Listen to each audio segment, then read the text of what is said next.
Okey, Assalamualaikum. Hari ini kita ada sebiji Pro2 Myvi di mana sistem aircon yang kotor.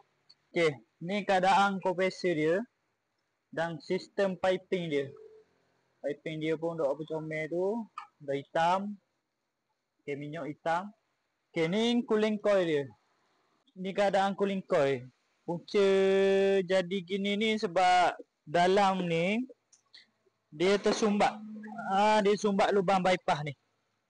Bila cooling coil ni dia beku, air ni tak boleh nak keluar daripada ni. Sebab tu sistem aircon ni kita kena jaga dia punya servis. Kereta Pro2 ni dia dah buat full sistem aircon, di mana dia pakai kompresor Azhar, kondenser baru, cooling coil pun sudah baru. Jadi punca jadi minyak hitam balik ni disebabkan tak servis lah.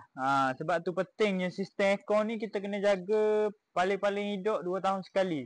2 tahun sekali untuk servis lah. Kita tukar dia punya minyak, kita buat flushing untuk jaga dalaman dia punya minyak kompresor. Sebab kompresor ni minyak dia sama juga macam minyak enjin, di mana ada masa kita kena tukar.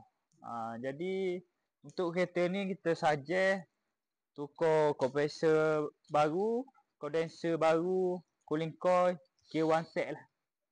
Untuk lagi comel lah. Ada cara boleh juga untuk kita flush, tapi kita tak recommend mana lah. Sebab kebarangkalian untuk jadi hitam balik ni agak tinggi. Okay, untuk kereta Pro2 ni kita buat sistem aircon.